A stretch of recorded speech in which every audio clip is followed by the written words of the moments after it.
y'all, it's me, and you know what these shades mean. It's time for I've Been Watching Daredevil Born Again edition.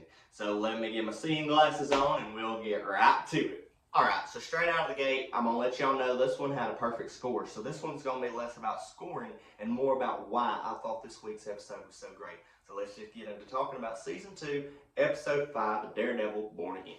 To start us off, we got the man without fear himself, Matt Murdock, aka Daredevil.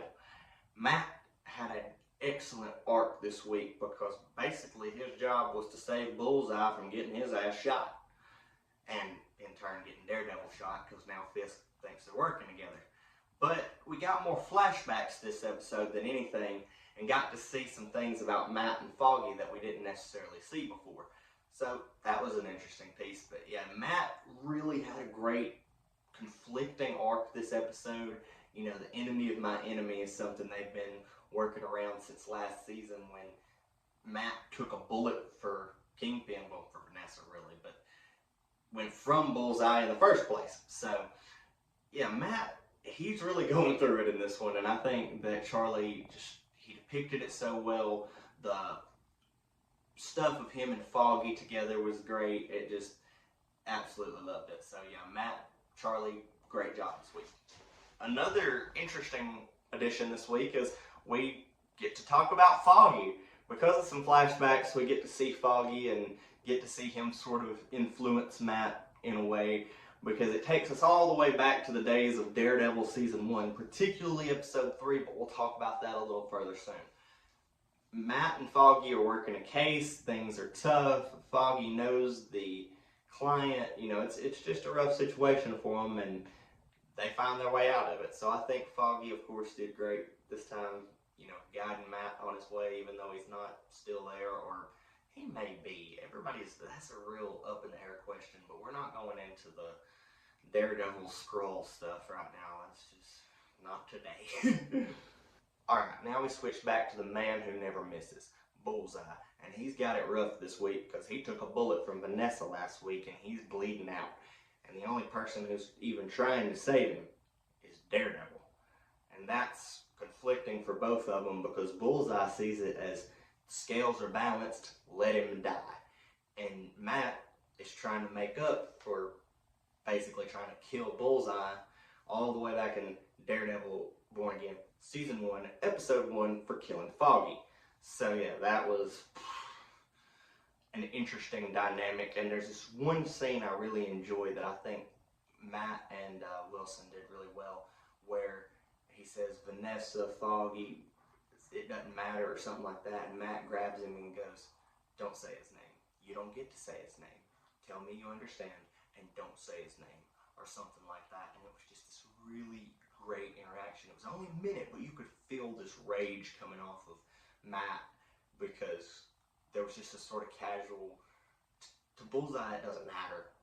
He evened everything out by killing Vanessa in his mind, and he's ready to go. But Matt's like, no, if I let you die, then I don't atone for my own sins. So yeah, Bullseye really brought the story along this week. Great job to Wilson Bethel, I think is the actor's name. And speaking of dudes named Wilson, it's time to talk about Wilson Fisk, because Vincent D'Onofrio, both in the flashbacks that we saw and in the modern day, delivered such an emotional performance. Because, as I said, we flash back to Daredevil, the original Daredevil, Season 1, Episode 3 on Netflix, where Vanessa first met Wilson Fisk. And we see some pieces of that redone as the same way they did with Matt and Foggy, some flashback stuff, some new footage, and it really adds to this depth because they sort of take you through the episode with Kingpin of like, okay, we might get through this, and the ending is just a big gut punch to it, and we'll talk about that as we talk about Vanessa now. Even though in the modern day she spends a lot of her time in the hospital, Vanessa Fisk is a great player in this episode as well, because through the flashbacks we really get to see some of her drive and emotions before she met Wilson, and then obviously at the end of the episode, this aneurysm, stroke, whatever it is she has, that seems to actually kill her this time compared to we thought she was dead last time from that glass shard. They managed to get her to the hospital. She almost survived, but it seems like now a stroke or an aneurysm or something has happened, and her death is probably going to unleash a very unstable Kingpin, because just the rage and the emotion that Vincent displayed in that moment. Isla and Vincent did such a great job this episode. Just wonderful, wonderful. I can't wait to see what this does with Kingpin, and if this is the last we see of Vanessa other than flashbacks. Isla did a great job, and she was also probably one of the more formidable foes of Daredevil Born Again. Now it's time to talk about somebody who has gotten next to no good marks for these last few episodes. Not because he's a bad character, just because he was underdeveloped. Buck Cashman finally got him a 5 out of 5. And why is that? Because he was creepy as all hell. I honestly spent most of that episode thinking they had killed BB off screen and that he was fixing to pop her out of that trunk. I really thought that's where they were going with that. And I was on the edge of myself. I was like, Buck, what did you do? Buck, what did you do? So yeah, like the suspense that he brought, just, that was awesome. Plus we found out that he's been working for Fisk since way back in Daredevil season 1 on Netflix. So now they've retconned him into the story, which means there's no telling what nastiness he's been up to all this time. And that also makes me wonder more things about Daniel. But we'll talk about him now. Daniel, played by Michael Gandolfini. There's not enough good things that can be said about how this character is just going up, up, up, up, up, up. And this episode really showed it, because when he thought he was going to die, you thought he was going to die. When he thought he was fucked, you thought he was fucked. Like, he really brought that intensity and emotion to the story, and yeah, I can't wait to see where this goes with him, because I personally am among the theorists who think he may be the son of Wilson Fisk, and if that's the case, there's an interesting parallel we're going to talk about here shortly of what I think is going to happen with that. Honorable mentions this week are BB and the Anti-Vigilante Task Force, both of whom played their necessary roles in the story as they should. And overall, I think they did well. I'm actually really starting to, I was worried for BB for most of that episode, because I thought they killed her off screen. So that definitely means that whatever they're doing with her story is compelling enough that I was concerned that she was dead. So, but yeah, 5 out of 5 for both of them as well. This whole story, like I said, it's going great. So now let's get to some final discussions about some Easter eggs, some parallels. Okay, so I've mentioned a couple things I thought were cool, like the line about don't say his name, you don't get to say his name, the flashbacks to Foggy, the connection to Daredevil Season 1, Episode 3. There's a couple more things I wanted to mention that I just thought were neat little Easter eggs. At one point, Matt says, I know someone, a nurse. He's talking about Claire Temple, aka Night Nurse. She first appeared in Daredevil on Netflix, Season 1, Episode 2, and this means we have sort of a confirmation that she's still active and doing her thing in New York in the MCU. So that's good to hear.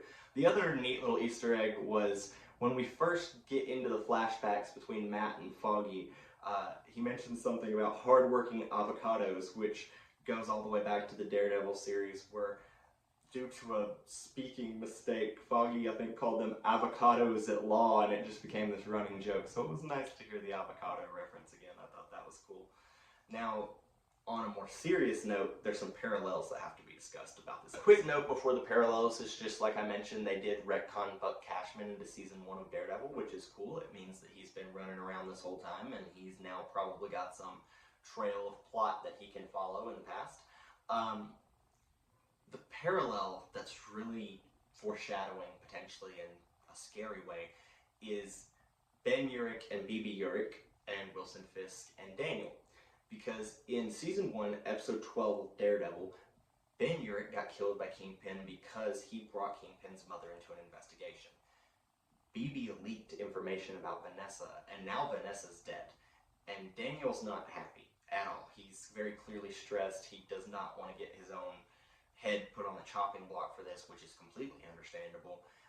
And I think he, much like us, thought he thought he was going to die, but I thought that they had popped BB off episode, off screen somewhere.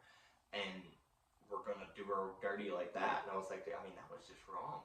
So I'm very interested to see what position he gets put in with BB now, because it's like she has crossed that line. She has messed with the Fisk family more so than just Wilson. She brought Vanessa into it, and that sort of thing is the kind of thing that got BB's uncle, Ben, killed.